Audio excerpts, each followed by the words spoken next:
Hello, welcome to the 7th Coyote Chat. Today we have Dr. Chiang speaking. Dr. Michael Chiang holds a bachelor's degree from UCLA, as well as a master's and Ph.D. degrees in history from the University of Michigan. His research expertise is in the political and institutional history of the late imperial China. Dr. Chiang was the recipient of a Fulbright IIE fellowship to conduct archival research in Taiwan and China, and received the Blakemore Freeman Fellowship for Advanced Japanese Language Study in Japan. He taught East Asian and world history for 16 years at several different colleges and universities throughout the East Coast and the Midwest before returning home to California to start his current role at Cerro Coso in 2023. Please welcome Dr. Michael Chiang. Thank you. Can everyone hear me all right? On Zoom too? Okay, great. Thanks a lot. Thanks, Garrett. So, what I wanted to talk about today is what is history? So, what does history do? Why should you care? Why should anyone care? And also, is history fact or fiction? I just added in that last bit because provocative always sells a little bit better, right, than non-provocative, okay? But there is a debate among historians about whether history can be considered fact or fiction. So what I want to try to do is to add some flavor to your lunchtime, since you took the trouble to be here, rather than to give you indigestion morally, intellectually, physically. Okay, so hopefully more, some food for thought. Okay. All right, so what is history? Can anyone just kind of throw it out there? What do you think history is? The story of the past. The story of the past. Okay, what else? And the clue here is there's more than one answer. Okay, so history, Cliff says, is a story of the past. Anybody else? Also a reflection of cultural values. Okay, reflection of cultural values. Kara? Sorry, I didn't mean to call on you. I thought you were going. No, documented events from the past, and Okay. then lifestyles, like I said, culture. Okay, so for sure, right? Also just things that happened in the past that was documented, right? So having a written record is important for understanding what history is. That's what differentiates it from things like archaeology, for example, right? Okay. What should history do? What does history do? Or maybe what should history do? Does history have a purpose? Or is it just, I don't know, here's stuff that happened? What do you think history should do? Keep you from making the same mistakes. Okay, definitely, right? Hold up a mirror to yourself, okay? You got problems, okay? Fix them, okay? What else?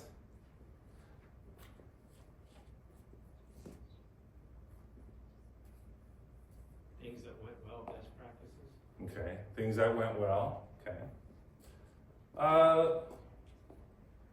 Why do we care about history? I mean, other disciplines talk about the past too, right? History is not the only one that talks about the past. Why should we care about what happened before today, right? Before 10 years ago? It shows us where we came from. Okay. And why is that important? And that's a good thought, right? It's important where we came from, but why do we care about that? Don't we only have the future to look forward to, right? We can't go back in the past. Yeah, but reflecting on the past gives you an opportunity to create a more guided future Okay. by being able to look at past mistakes and successes. Okay. So obviously the future is made up of countless pasts, right? And the present. So if you don't know what went on in the past, right, you'll have no clue as to what's going on in the future or how to prepare for it. Okay, all right. Okay, good. Is history fact or fiction? Obviously you're talking about something that happened, 50, 60, 100 years ago. No one here was alive for that, right? How do we know 100 years ago what happened? I mean, we might have some records of it, right? There might be a newspaper account or tax records, but how do we know that that's real? Verified by multiple individuals or sources. Okay, so we have to be analytical, right, and be careful, use different sources, different perspectives. What else? In the hard sciences, everything is a theory all the time as well. Okay, right. So yeah, nothing is necessarily proven, right? It can be a hypothesis, if it has more proof, maybe it's a theory. Yeah, Jessica. Isn't that your job? It's my job? Yeah, well, but you know, history belongs to everyone, right? It's not just up to historians to tell everybody, this is what history is, right? This is what you should think. But yeah, true, right? Historians, professional historians also do that to a certain extent. Distinguishing primary sources of people who were there from other sources of information and so forth. Okay, for sure, right? So maybe accounts of people who were there, who experienced something that's more reliable. But can't people lie? Don't people lie? Right, okay. Do they see things all the same way? Do we all agree on the same things today? Okay. Okay, so we can't agree on things that are happening today, right now. Do you think of people, 300 years from now will say, I know, those guys in 2025 all thought the same way about these issues because I've had 300 years of perspective? They're not gonna say that. They have good records They're of not gonna evidence. say that. Okay. They'll say, we'll watch a lot of YouTube videos, okay, and TikTok videos of what these people did, right, to document their lives, okay? And then that'll be their primary source, right? Okay. So history is in a way kind of an endless argument maybe, right? And there's not necessarily any way we have to tell whether or not, right, what history in the past actually was. Okay?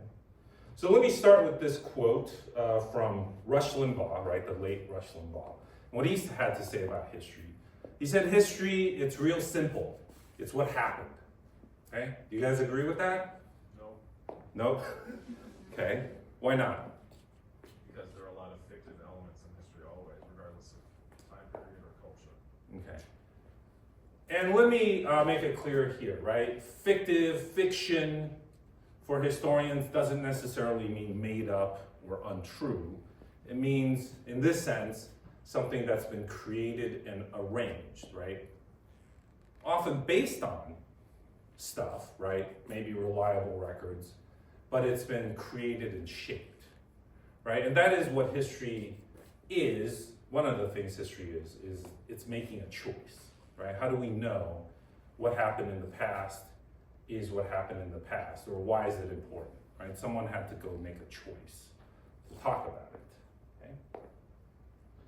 Right, so I think most of us would agree that the discipline of history is about the study of the past, right?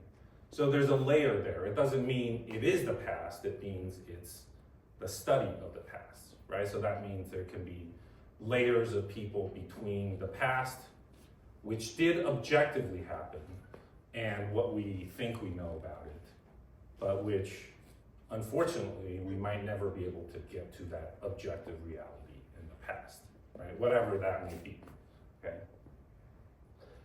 To give you one example of that, did you think that the people in the Middle Ages said, hey, we live in the Middle Ages, right? Did they say at the time, we're in the Middle Ages, 600 years from now, they'll live in like the modern or the contemporary age, right? So obviously just by periodizing or giving a name to a period of time, that is already how we structure and study the past, right? From our perspective today, we say that was the Middle Ages. And of course, what, the pinnacle of human society is 2025?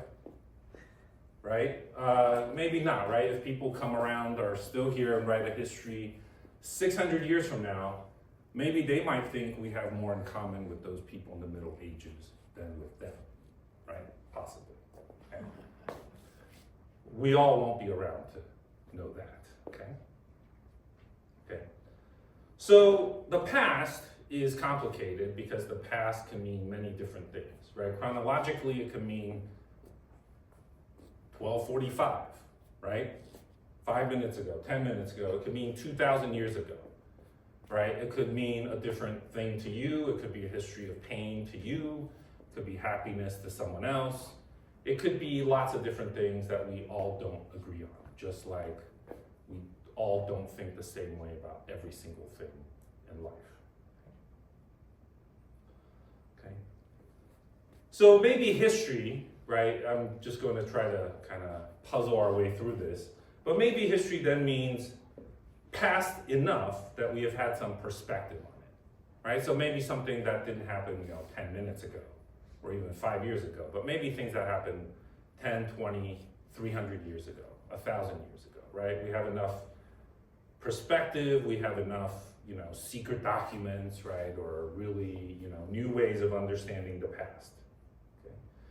But of course, other disciplines like literature, philosophy, anthropology, right, also deal with the past, right? Science deals with the past as well, right? So history is not necessarily unique in dealing with the past. So what makes history special then? Okay.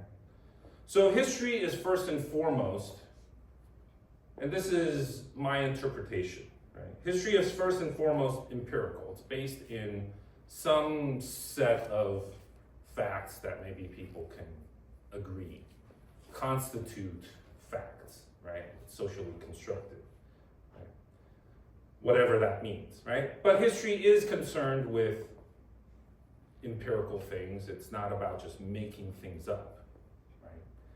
So history is first and foremost empirical, and it's less concerned with overarching definitions and structures in the sense that there's no fixed body of knowledge or methodology, right? Math, for example, has a fixed body of methods, right, and topics it deals with.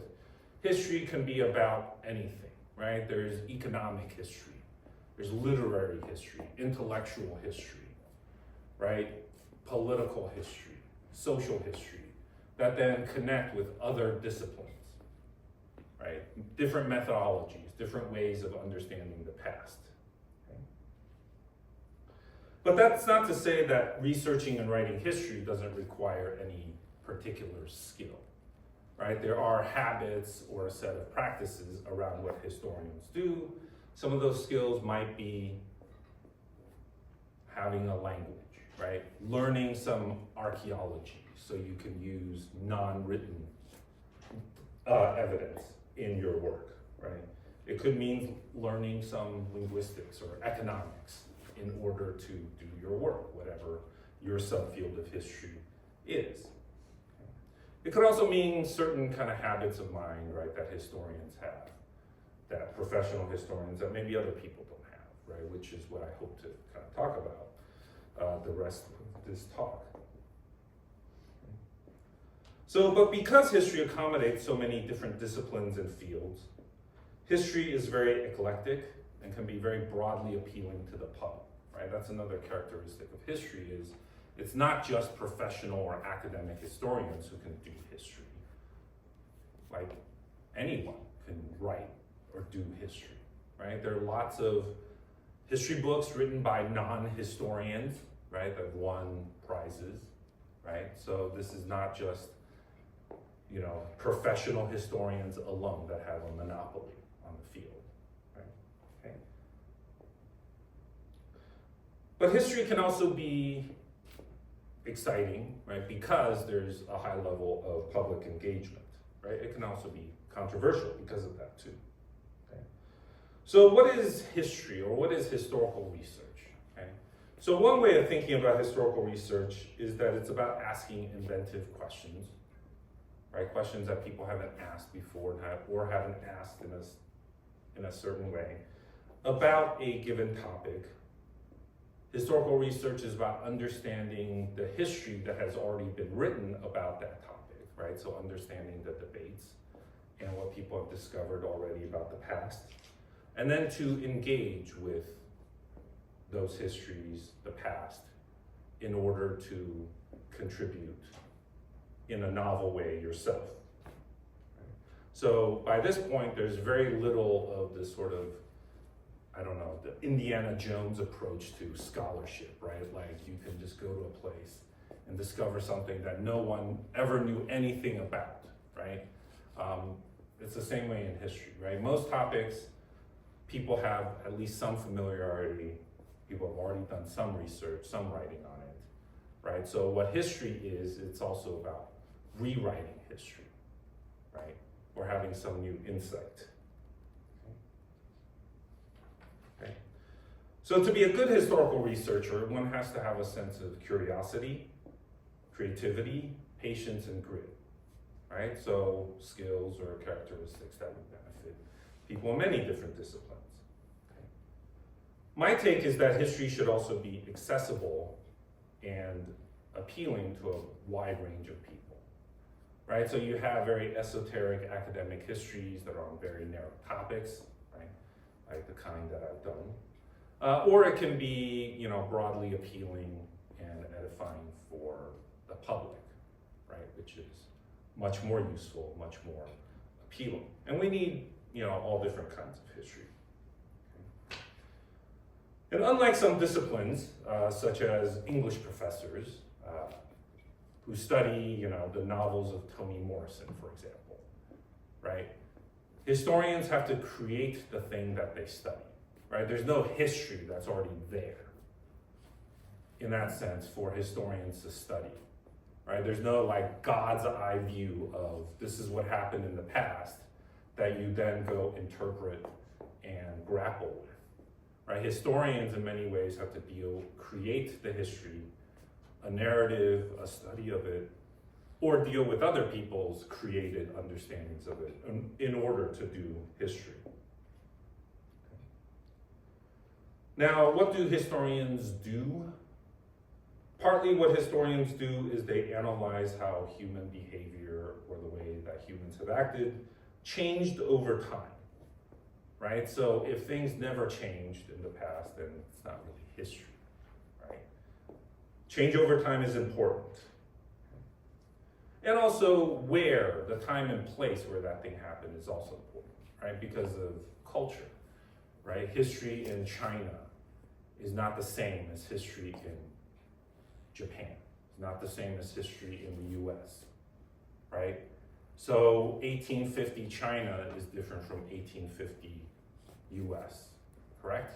I mean, if only because there are different places, different cultures, that have different neighbors, different historical forces, they're different, right? Okay. So historians also really care a lot about the specific characteristics of a time and a place, right? Obviously, China and the US are different things, right? So studying them they're almost different disciplines. Okay. Historians also do, and this is maybe where we think of what historians do a lot, right? Is they reconstruct and sequence events, right? The favorite thing like for people to do in high school, right? Here's a timeline.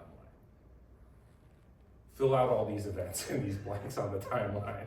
That's history, okay? Well, that's also history, but, do we want to read a history where it's just, there's no words really, it's just, our history books are like this one big timeline from beginning to end, and there are lots of events. Those are the words. Here, study that, right?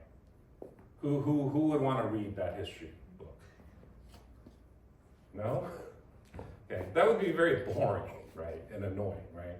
So it's a chronicle maybe, it's a documentary of something, but that's not history, right? History relies on having a story, right? Giving some kind of meaning, some kind of sequencing to the past, okay? And here I am distinguishing between history and the past, right? The past and history are different things, okay? Historians also really care about causality, right? Historians care about, well, because things happened one before the other or one after the other, did this thing before cause the thing after? What happened after this thing happened that caused other things to happen, right? So context is also important, right?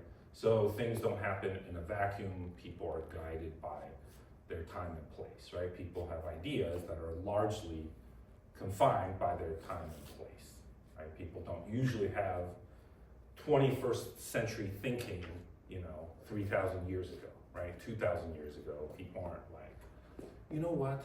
I love democracy, right? Or I love, capitalism in like 400, okay? BC Ireland, okay? Right? And there was no Ireland in 400 BC either, right? Okay, so those are all labels, okay? So historians like to hedge a lot, right? Things are contingent, things are often reliant on other things to happen, nothing is preordained. So historians give you a lot of minutia about, oh, well, there's this thing, there's that thing, well, did this thing cause the other thing? I don't know, right? Let's study it, right? And I'm uncertain at the end, maybe, what that was actually supposed to mean. And did this really happen this way? Who knows, right? Some things we can be more clear about. A lot of things we can't be. Right. So what is my idea of what history and historians should do? Okay, so two things. So ideally, one, history and historians should explain what changed over time in the past, right? And then in a way, how we got to where we are today. And then number two, history and historians should make the people and places of the past come alive for those of us in the present, right? So it's a kind of empathy to understand people who lived in different times and places, had different cultures, different ways of thinking, and then to make their thinking understandable to us, right? That doesn't mean to agree with what people thought in the past.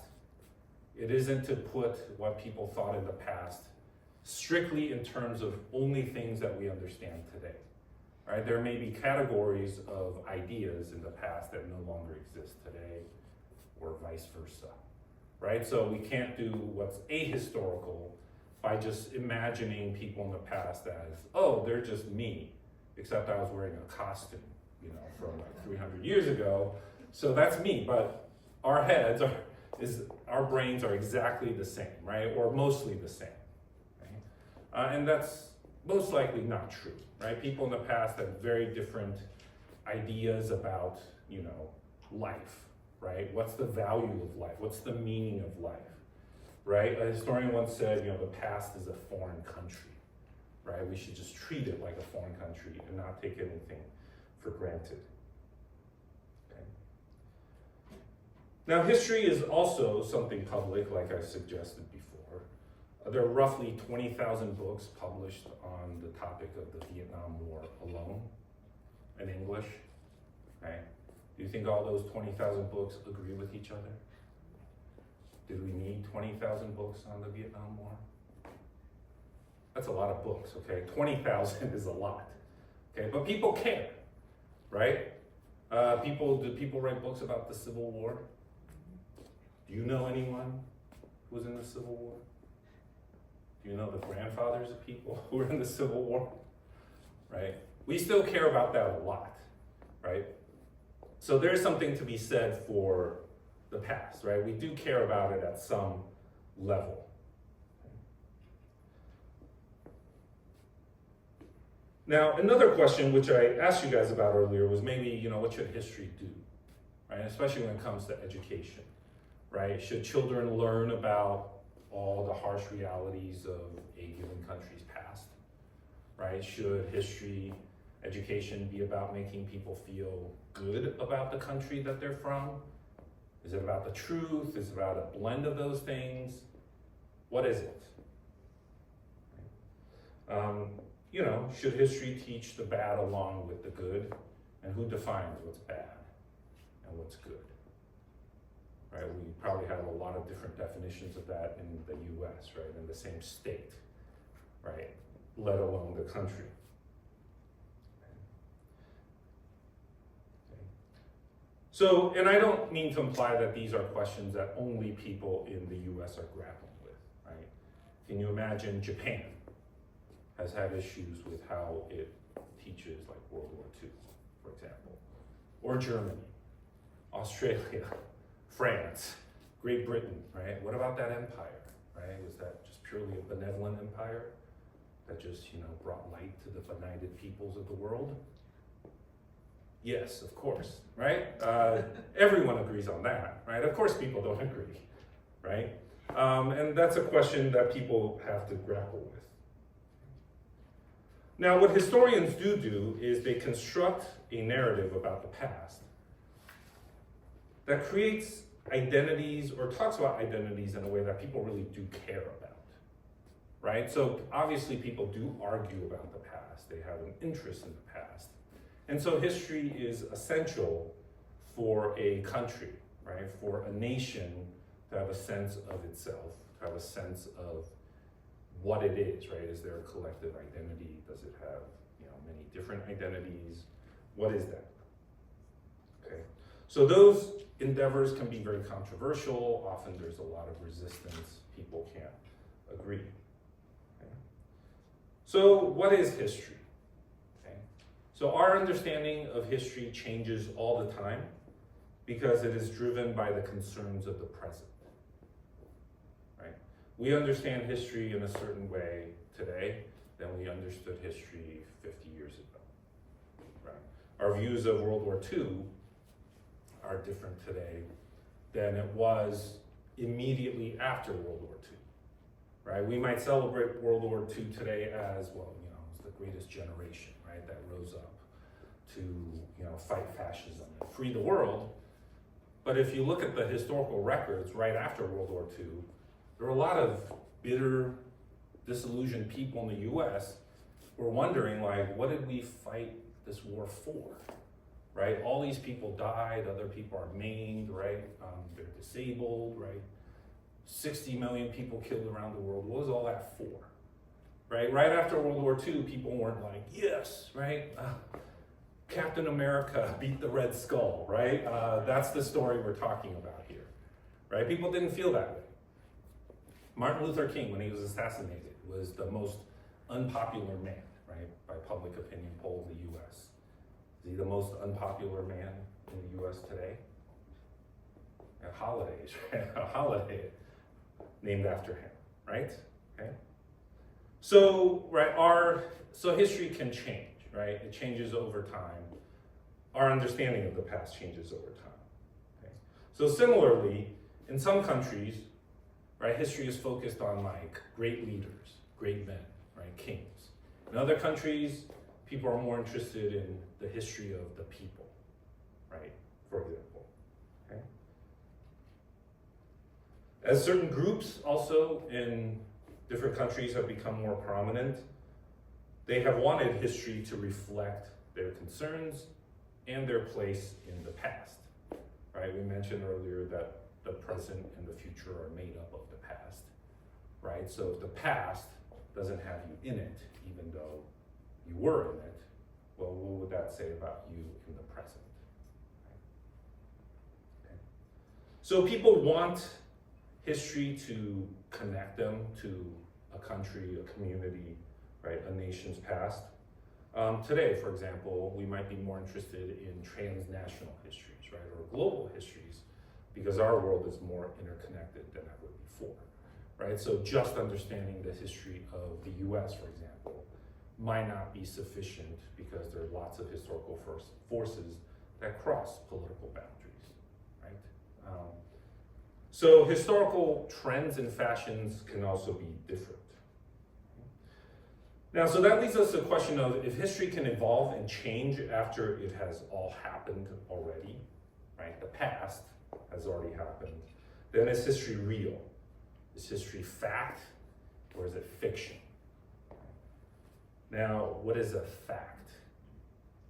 Can anyone tell me? What is a fact? True, absolutely. Okay, something is absolutely true. In journalism, you're supposed to find X number of sources that confirm something to be the same, to fact check. Okay, so if enough people, and I don't want to be, dismissive, right, or sound dismissive, but if enough people say something is a fact, does that make it a fact? Well, different groups of people with different interests, not Okay. not a bunch of people from the same group. Okay, so you can also triangulate what people are saying, right, and you can verify. Yeah.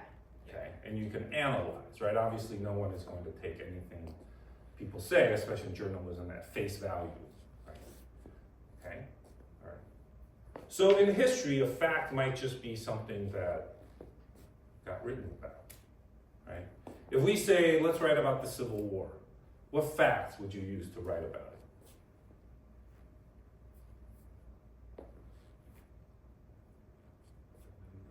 Material evidence from the battlefields. Okay, so, right, we have photographs, right, we have people's diaries, right, this is what happened in the battlefield, right? Letters and diaries. Okay. Okay, whose letters and diaries, let's just focus on that, should we use? Everybody's? The well-written ones. Yeah, well, the ones that are easier to read, right, because they had neater handwriting. Okay. So the fact is, history is about choosing, right? We can't possibly read every single diary or letter home that was written just during the Civil War, can we? Right, there's too many, you can't read all of it. And even if you did, could you write about all of it? That also would be kind of boring, right? Here you're like, 3 million letters that I read, or whatever the number is. Let me tell you all about all 3 million. Would that be useful? No, you have to pick and choose the things in those 3 million or 18 million letters that you found interesting. Now, someone can come in and say, well, why didn't you choose the other, 18 million? Why did you choose to write about this one letter? Right? So obviously history is also about choosing what you select as a fact that you write about. And then you can be choosing for an ideological reason as well. Right, and you can choose for many different reasons, right? You can choose because, hey, this person's from Massachusetts. I'm also from Massachusetts. Let me read that one first, right? And you might find something interesting, right? Or you're like, yeah, I have an ideological reason. I want somebody who maybe feels this way or is anti-war, right? Wants to go home. And I'm like, yes, I'm anti-war. I want to, highlight this voice, right? Or I'm someone who thirsts for violence, right? I want this person who said, oh, I killed so many people today. That was awesome, right?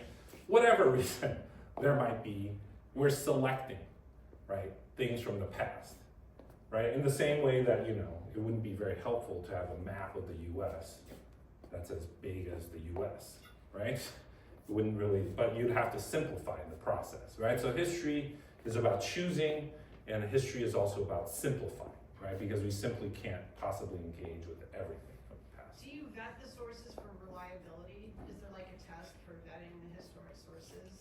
Yeah, there are like lots of questions that historians can ask. And it's often similar to what journalists would do, right? You triangulate, you kind of verify, is this even factually true, right? If you say you were in this place on Thursday, well, maybe there are ways I can verify. Were you there on Thursday? And therefore, you were in a position to see this thing that happened in this place on Thursday, right? And there are ways to also analyze, right, linguistically, right? This is going a little beyond the evidence, right, of what people say as well. Okay?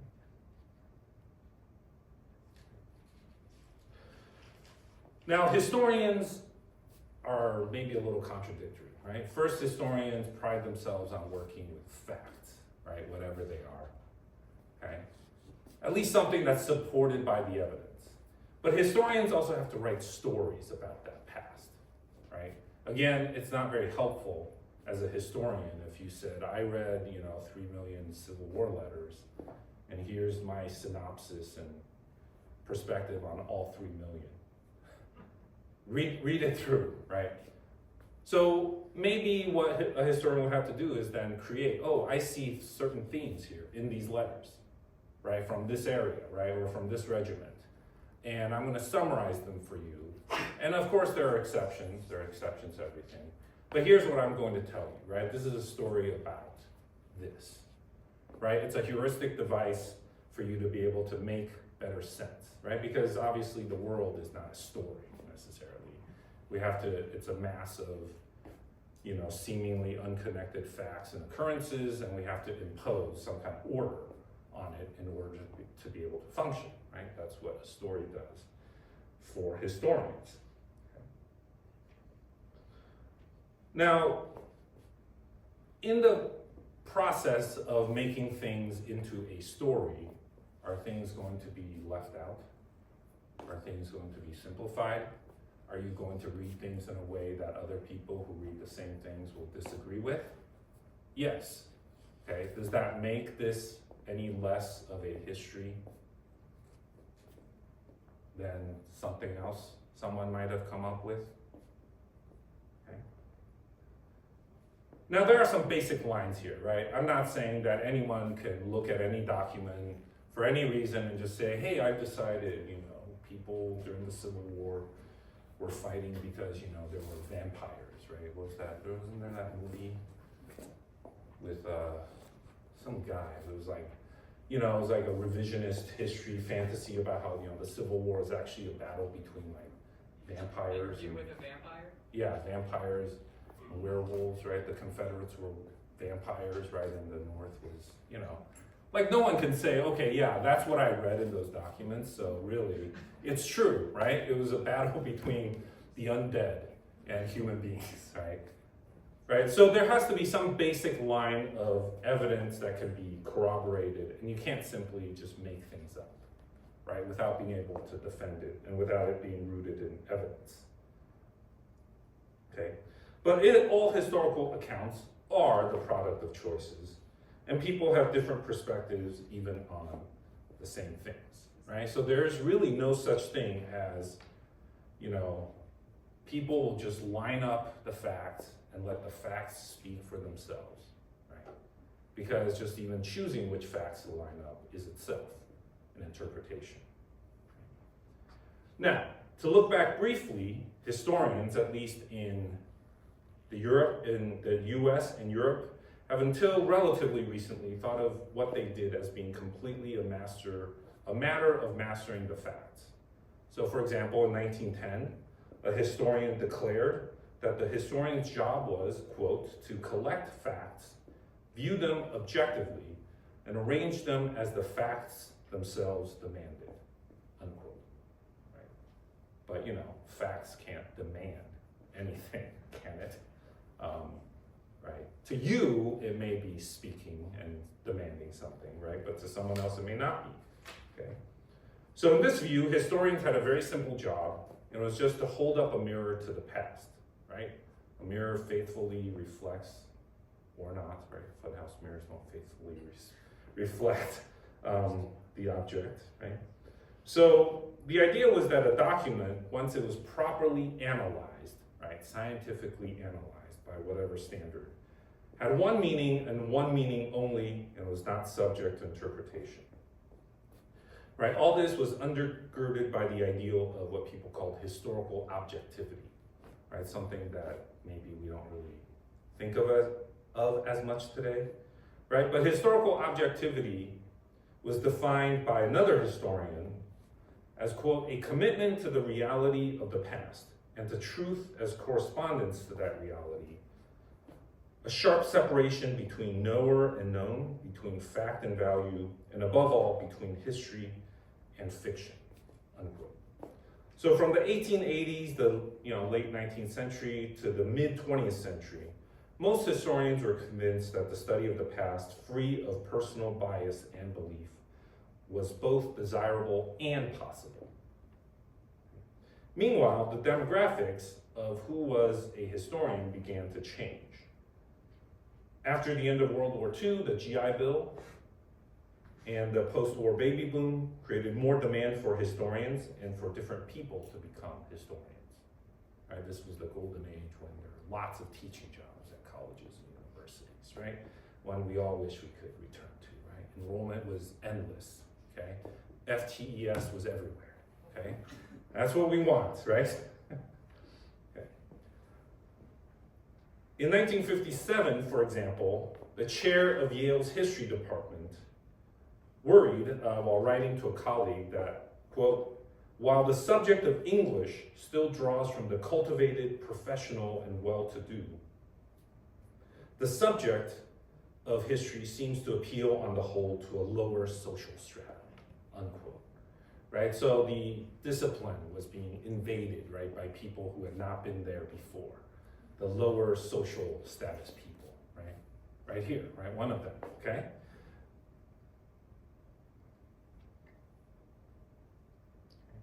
He was concerned, he went on in that letter, that the sons of janitors, salesmen, clerks, and mechanics were now applying to study for history PhDs at the Ivy League, right? Using the profession as a social elevator, okay? So he worried that such non-elite students would change the history discipline by studying different topics than people were accustomed to. Things like labor history, right?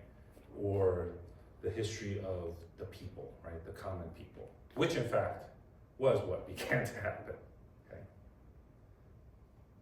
Now, in the profession, historians have also gradually become aware that from our perspective in the West, right, we discovered, even though it existed all this time, we discovered that non-Western countries in Africa or Asia, for example, had different views of history, right? They conceived of historical time differently. Whereas Western notions of history often viewed it more as a singular and universal story of linear progression from barbaric to civilized, right? Dark to enlightened, right? A story of progression, right? China, for example, an object of admiration for Europeans for centuries, conceived of history as being cyclical with multiple timelines, right? So there's more than one way that history progressed, right? And history often can turn back on itself. It was not necessarily about progressing towards some sort of promised kind of goal. Okay. And then beginning in the 1960s and 70s, we had the so-called linguistic term, right, in academia, which was, and I'll try to simplify this because I don't think we need to get into it, right, kind of the postmodern challenge to the way we understand human societies, right? So it was, the linguistic term called attention to the way that historical sources were themselves constructed with linguistic inventions in according to received narratives and therefore a form of fiction, right? So again, something that was created, not necessarily false or made up, right? So the language that you use also shapes the way people think about things. So for example, right, in late imperial Chinese court cases, right, these court proceedings about someone who had, been accused of murder, right, was often kind of molded into a story by the presiding officials, right? And we know now from research that some of these officials thought, well, this person who killed this other person in a dispute, they deserve some mercy, right? Because there were extenuating circumstances. However, the law was very clear, right? If you kill someone, you yourself will be killed, right? Executed in return.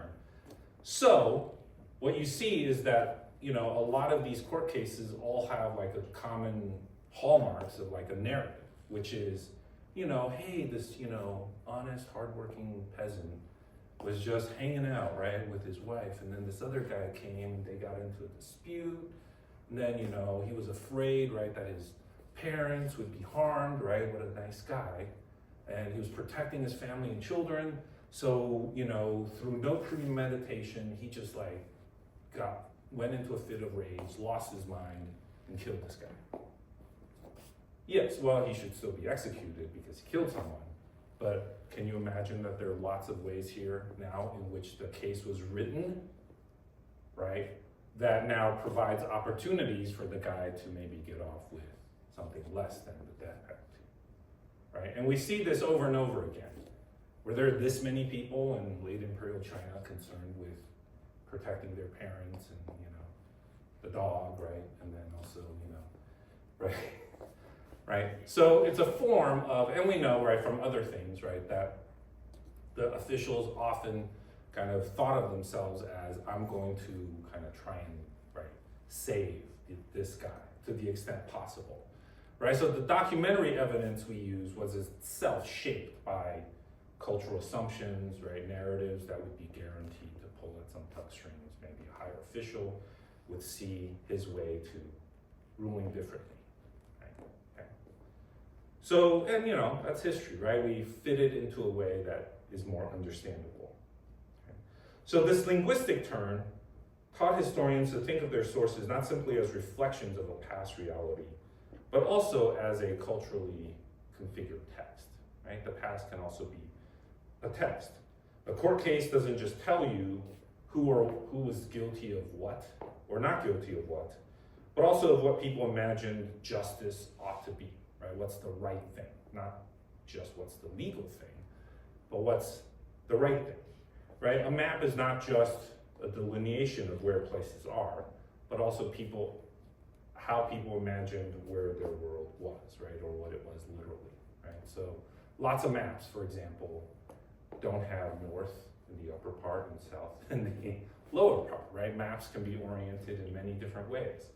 And maps, for example, in 18th century France, didn't just show places, they showed people in a place, right? Different kinds of people, right? That's a different way of imagining what we think of as geography, right? Is a place, right?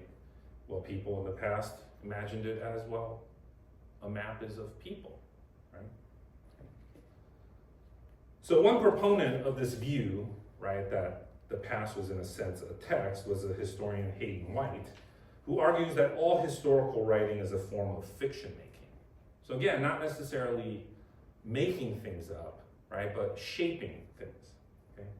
So White does not argue that historians invented documents or sources, but that historical facts are made intelligible through arrangement into a narrative.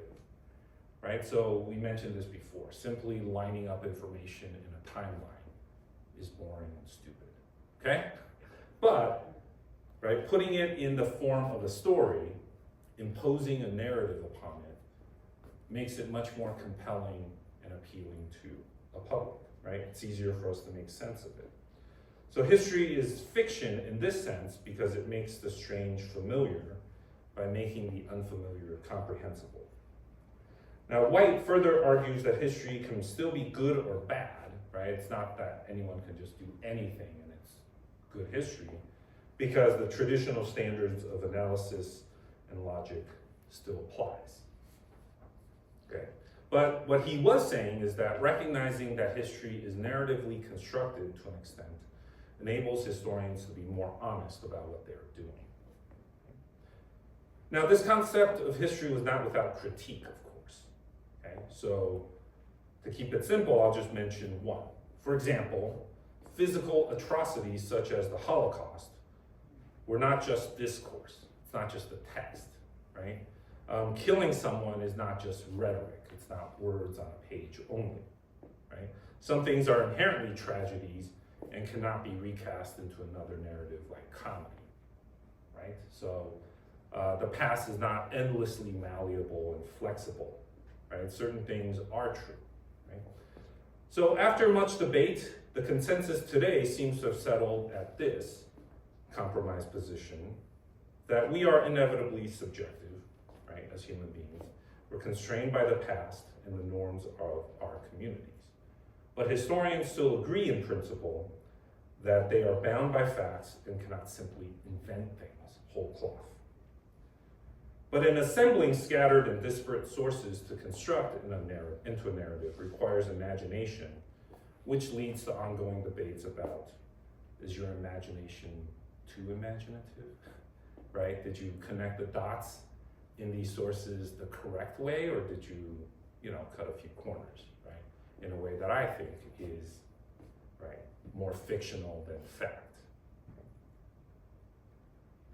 Now, why should anyone care about history, right? Obviously, one of the things that we can say is something along the lines of, well, those who cannot remember the past are doomed to repeat it, right? And that's certainly true.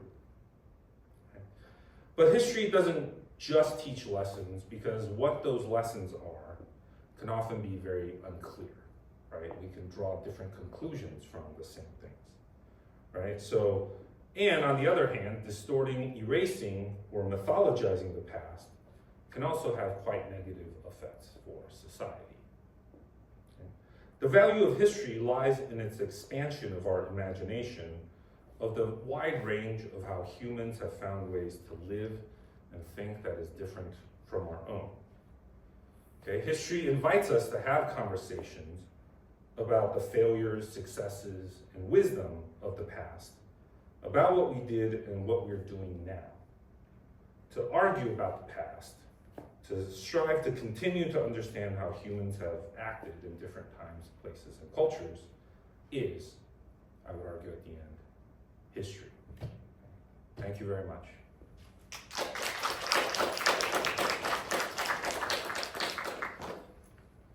Would you like to open up for any questions today? Yes. All right. Questions? We're taking questions. I'll open it up on Zoom as well.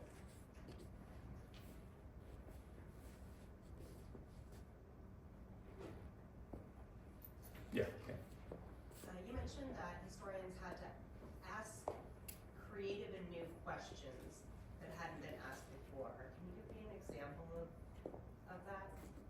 Yeah, so for example, a simple one might be, we say that, it might be something like, hey, we had some great presidents that really made America into what it is today.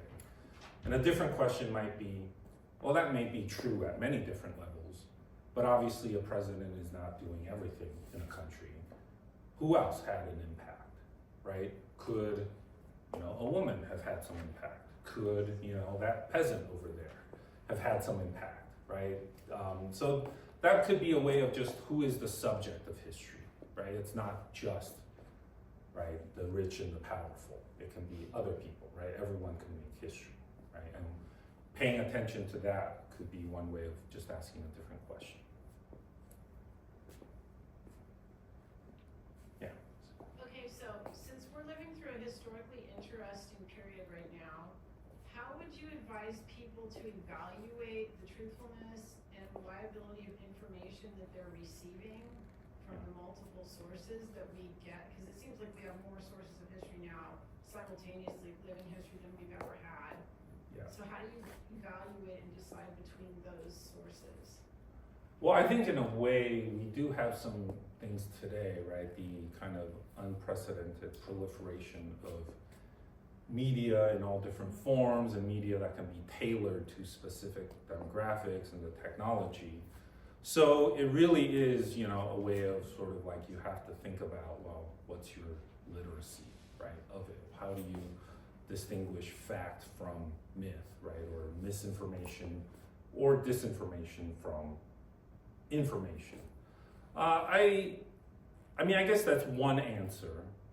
But of course, ways of understanding things are also mediated by the present, right? So people might be less, might not privilege reading things that are, reviewed, right? Or published physically as opposed to, well, I like to watch the TikTok video, right? That tells me some things about COVID, right?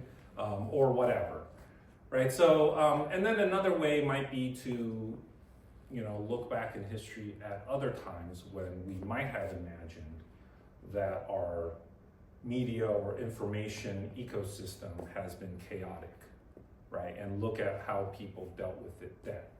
I'm not saying that there are periods in the past that are like this, right? But in the sense that if people thought in the same way as we do today, that a lot of information is not reliable, right? Even if people didn't have, Twitter What would be 50 another years ago. period? What would be another period with comparisons? I guess I can think of, like when you have like transitions, right, from one regime to another, and you have brief periods of really extreme chaos, right? Where a new regime comes in and tries to consolidate power, and it's trying to create narratives about itself, right, to make it more acceptable. I mean, that could be an analog to, maybe not a perfect one. So that'd be something that, we'd really have to think about, right, and kind of scour history to think of similar periods, but no periods can be the same, right, because they're all different. A question from Zoom. Yeah.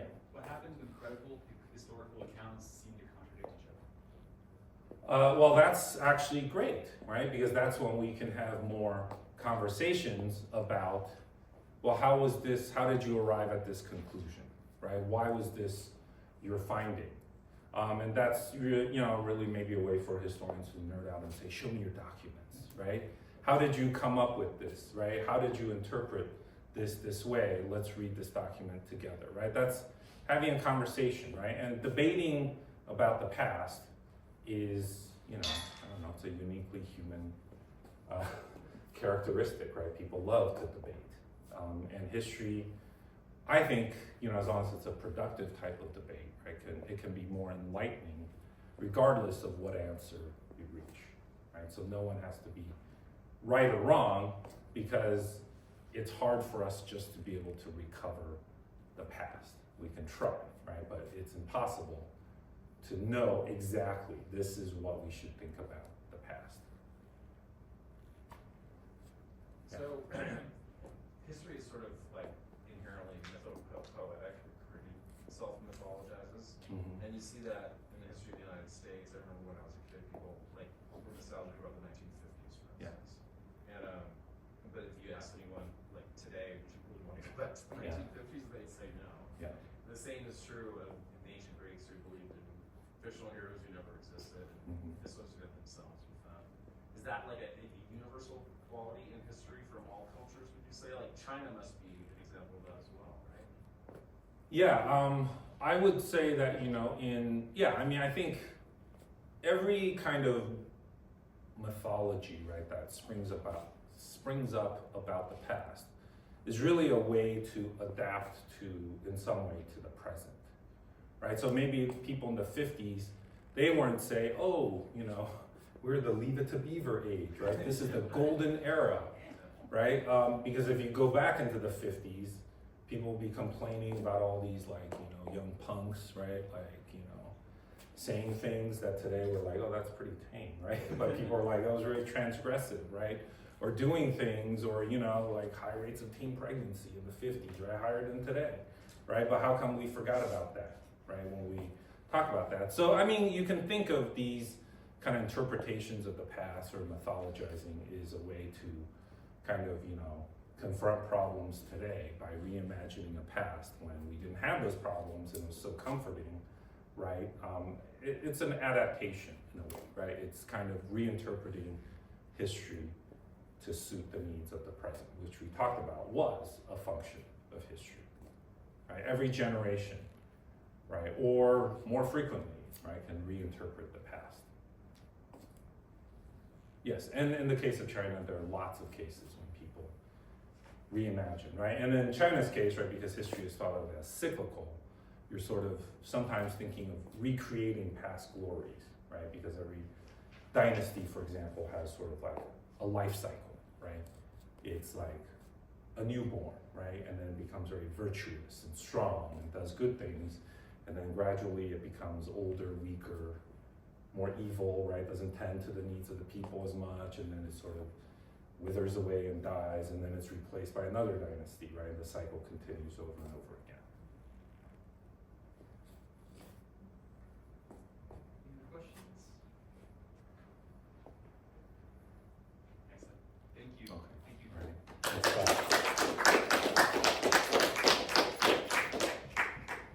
All right, that concludes Coyote Chat number 8. Thank you,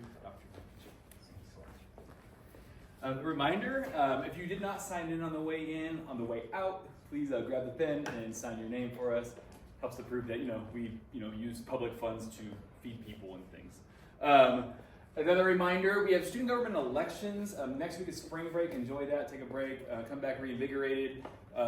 April 7th through the 10th, we'll do the student government elections. We'll be nominating new officers, as well as selecting your faculty and adjunct faculty of the year.